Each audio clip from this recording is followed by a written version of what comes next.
दोस्तों, अयोध्या से मुंबई जा रहे ट्रेन के S2 कोच में दो लड़कियां बैठकर मुंबई जा रही थी। दोस्तों, टीटी उनके पास आता है और टिकट मांगता है। तो दोस्तों, उन लड़कियों में से एक के पास टिकट नहीं होता है।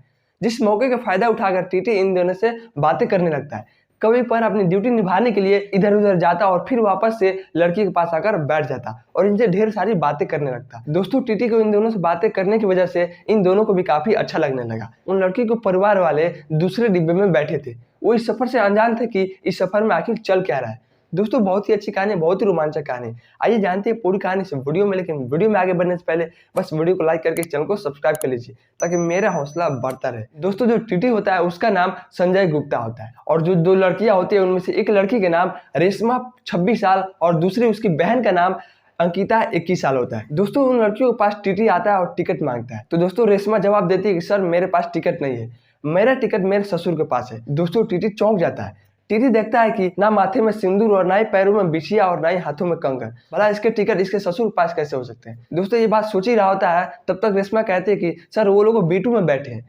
तो टीटी जवाब देता है कि वो तो AC का डब्बा है और मेरी ड्यूटी तो इसी डिब्बे में है, मैं उस डिब्बे में कैसे जा सकता हूँ। मैं कैसे मान लूं कि तुम लोग सही बोल रहे हो। दोस्तों, इस टीटी की बात सुनते ही रेशमा रोने लगती है। दोस्तों, अंकिता समझाते हुए टीटी से कहते हैं कि सर, मेरी दीदी सही बोल रही है, इनका टिकट इनके ससुर के पास ही है। दोस्तों, टीटी कहता है कि अच्छा, आप लोग चुप हो जाइए, मैं पता लगवाता हूँ। दोस्तों, टीटी फौरन अपने दूसरे स्टाफ के पास कॉल करता है जो कि AC के डब्बे में था। जल्दी कॉल कनेक्ट होता है। दोस्तों, टीटी रेशमा से उसका ससुर का नाम पूछकर दूसरे स्टाफ से कहता है कि तुम अपने लिस्ट में चेक करो कि क्या इस फलाना नाम के आदमी तुम्हारे डब्बे में बैठे हैं कि नहीं। दोस्तों, फौरन वो दूसरा स्टाफ अपने लिस्ट में चेक करता है तो उसमें उसके ससुर बैठे होते हैं। दोस्तों, जो संजय गुप्ता होता है फौरन कहता है कि तुम उन लोग से कुछ मत कहना, मैं जब उस डब्बे में आऊंगा तो मैं खुद उनसे पूछूंगा, क्योंकि स्लीपर के डब्बे में कुछ सवारियां बैठी है जिनके टिकट भी उनके पास है, इसलिए तुम उन्हें कुछ मत करना, मैं आकर खुद चेक करूंगा। दोस्तों, जो दूसरा स्टाफ होता है कहता है कि सर, कोई बात नहीं, आप आकर चेक कर लीजिएगा। दोस्तों, अगले स्टेशन आते ही संजय फौरन उस डब्बे में चला जाता है। उन लोगों के पास जाकर संजय तुरंत कहता है कि S2 में दो महिला बैठी है, एक का नाम जो कि रेशमा है, क्या उनका टिकट आपके पास है। तो वो लोग बताते हैं कि हाँ, उनका टिकट मेरे पास है। और संजय बोलता है कि दूसरी लड़की के पास तो टिकट ही नहीं है, उनका क्या होगा। दोस्तों, रेशमा के साथ बोलते हैं कि उस लड़की से हम लोग का कोई मतलब नहीं है, वो लड़की हमारे साथ नहीं जा रही है, जो मेरी बहू है वो उसकी जिम्मेवार है, तुम जाकर उससे बात करो। दोस्तों, इस बात को सुनते ही टीटी के मन में हजारों सवाल उमड़ने लगे। दोस्तों, उनके सामने वाले सीट पर जाकर टीटी बैठ जाता है ताकि वो आसानी से माजरा समझ सके कि आखिर माजरा है क्या। दोस्तों, रेशमा के साथ अपने पति से बोलती है कि बेटा तो पहले ही मर चुका, अब इस विधवा बहू को अपने साथ ले जा ही रहे थे, तब तक ये अपनी बहन को भी अपने साथ ले जा रही है, अब हम लोग उसका खर्चा कैसे उठाएंगे। दोस्तों, इस बात को सुनते ही रेशमा के ससुर बोलते हैं कि उससे हम लोग को कोई मतलब नहीं है, वो अपने साथ ले जा रही है तो वो खर्चा खुद उठाएगी, उससे हम लोग को चिंता लेने की कोई जरूरत नहीं। दोस्तों, इस बात को सुनते ही संजय जो होता है, टीटी होता है, वो समझ जाता है कि माजरा आखिर है क्या। संजय गुप्ता वो जो समझ जाता है कि बेटा मर चुका है, जो रेशमा है वो विधवा हो चुकी है और इसी वजह से वो अपनी बहन को ले जा रही है, इसी वजह से ये लोग गुस्सा है। दोस्तों, और चारों तरफ देखता है तो उन लोगों के पास वो दो मियाँ बीवी और उनका एक लड़का जो कि 20 साल होता है और एक लड़की भी होती है जो कि 18 साल की होती है। उन चारों के अलावा और कोई भी नहीं होता है। वापस उठकर रेशमा के ससुर के पास आता है और बोलता है कि आप लोग AC के डब्बे में बैठे हैं और आप ही के घर के दो महिला स्लीपर के कोच में बैठे हैं, ऐसा क्यों, क्या आपको टिकट नहीं मिला। दोस्तों, इस बात को सुनते ही रेशमा के ससुर भड़क जाते हैं, बोलते हैं कि उसे तुमको क्या करना है, हम लोग AC में बैठे, चाहे स्लीपर में बैठे, चाहे जनरल में बैठे। दोस्तों, इस बात को सुनते ही संजय चुप हो जाता है और वापस से स्लीपर के कोच में S2 कोच में उन लड़कियों के पास जाकर बैठ जाता है और बोलता है कि मैंने तो तुम्हारे ससुर से पूछा, टिकट तो केवल तुम्हारा ही है और तुम्हारी बहन का तो टिकट है नहीं, अब सर आप ही बताइए कि मैं क्या करूं। इस बात को सुनते ही टीटी कहता है कि टिकट तो बनवाना पड़ेगा। दोस्तों, रेशमा कहते हैं कि कितना हुआ टिकट का।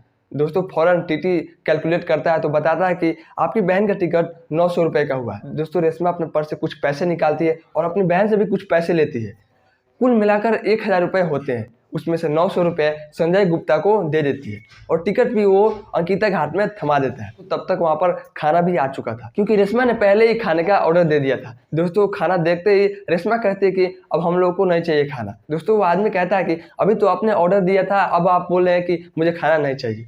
तो रेशमा कहते हैं कि अब मेरे पास पैसे नहीं है। वो आदमी कहता है कि आप मैडम, आप कैसी बात कर रहे हो, आप यहाँ से मुंबई जा रही हो और आपके पास क्या 170 रुपये भी नहीं है खाने के लिए देने के लिए। रेशमा कहती है कि हाँ नहीं है। दोस्तों, टीटी उस आदमी से कहता है कि तुम खाना यहीं पर रख दो, मैं तुम्हें पैसा देता हूँ। दोस्तों, टीटी अपने जेब से पैसा निकालकर उस आदमी को दे देता है और वहाँ से चले जाता है। सर, आपको ये करने की क्या जरूरत थी। टीटी बोलता है कि आप इतनी दूर जा रहे हो और आप बिना खाए कैसे जा सकती हो? ये लो आप दोनों बहन खाना खाइए।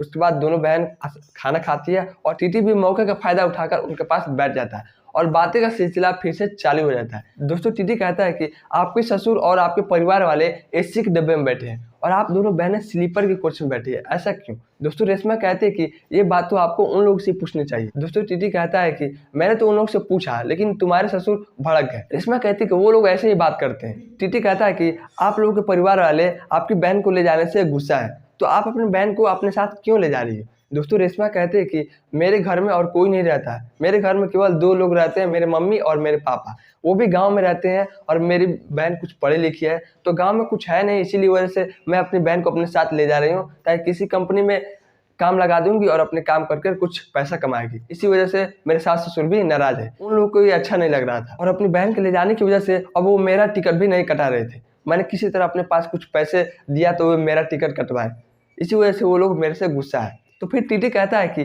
तुम अपनी बहन को अपने साथ ले जा रही हो तो तुम उसका खर्चा कैसे उठाओगे? रेशमा कहती है कि मैं किसी कंपनी में काम करती हूँ, वहाँ से मुझे 7-8 हज़ार रुपये मिल जाते हैं, उसी में से कुछ किराया अपनी बहन को दे दूंगी और वहाँ पर अपना कुछ काम करेंगी और रूम किराए पर दिलवा दूंगी, उसमें ही रहेगी और अपना काम करेगी। दोस्तों जो टीटी होता है वो बोलता है कि मैं आपसे एक बात पूछना चाहता हूँ।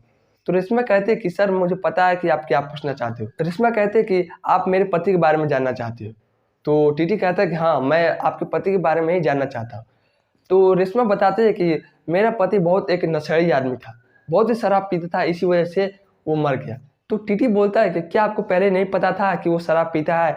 तो रेशमा बताते हैं कि हम लोग को बताया गया था कि उसके परिवार वाले और वो मुंबई में काम करते हैं और मुंबई में उनका खुद का घर है, इसी वजह से मेरे घर वालों को भी ये रिश्ता मंजूर हो गया और मेरी वो शादी कर दी। शादी होने के बाद जब कुछ महीने बीत जाते हैं तो तब मुझे पता चला कि ये आदमी बचपन से ही नशेड़ी है, इसी तरह शराब पीता है और लोगों को मारता है, गरियाता है और वो मर गया। इससे मुझे कुछ भी मलाल नहीं है, इससे मुझे कुछ भी दुख नहीं है, वो अच्छा हुआ कि मर गया, मुझे उससे कुछ भी गम नहीं है। जैसे इस बात को अंकिता सुनती है कि अंकिता टीटी से बोलते कि सर आप क्या हर किसी से ऐसे ही बातें करते हो, तो ऐसे ही लोगों से हालचाल लेते रहते हो?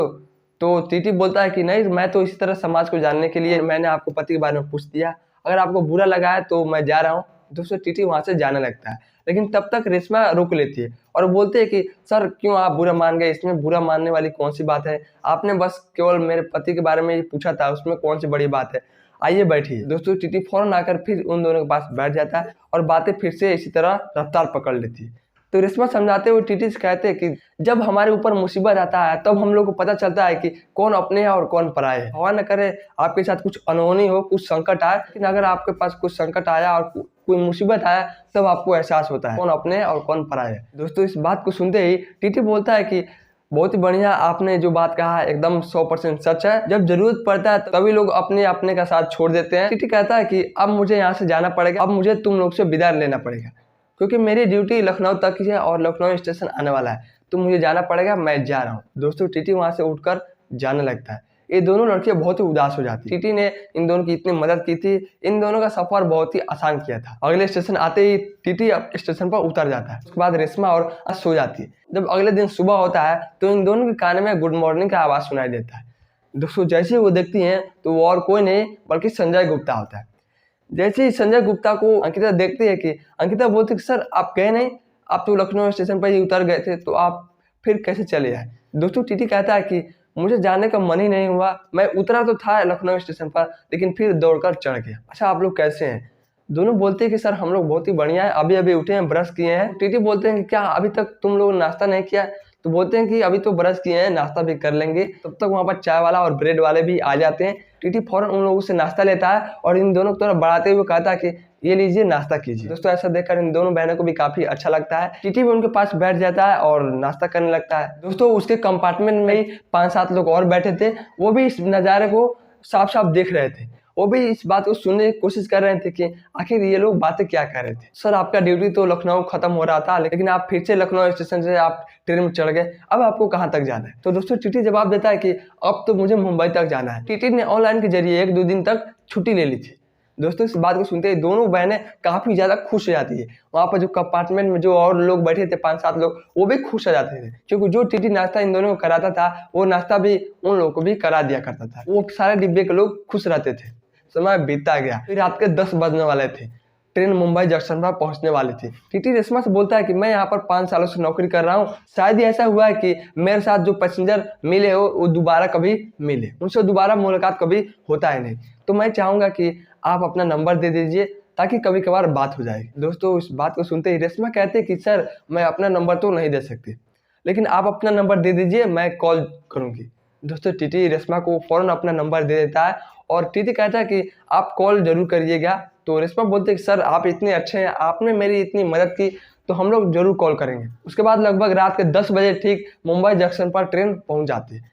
रेशमा और अंकिता ट्रेन से उतर जाती है और स्टेशन पर उनके सास ससुर भी उतर गए थे, उन लोगों से भी भेंट हो जाती है। उसके बाद ये सभी मिलकर अपने घर चले जाते हैं। उसके बाद टीटी भी अपने घर चला जाता है। दोस्तों टीटी अपने घर चला जाता है। अब वो ख्याल में डूब जाता है कि कब रेशमा मुझे कॉल करेगी, अब कब हम दोनों बातें करेंगे। कुछ दिन बीत जाते हैं। लगभग 4 दिन के बाद रात के 10 बजे संजय गुप्ता के पास कॉल आता है। कॉल पर जो होती है, कॉल पर रात के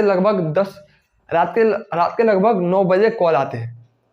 लगभग टीटी के पास रात के 9 बजे कॉल आती है। टीटी का ड्यूटी दिन में था, इसी वजह से रात में अपने घर आया करता था। दूसरी तरफ जो लड़की होती है वो और कोई नहीं बल्कि रेशमा होती है। दोस्तों रेशमा की आवाज़ सुनते ही टीटी काफ़ी ज़्यादा खुश हो जाता है।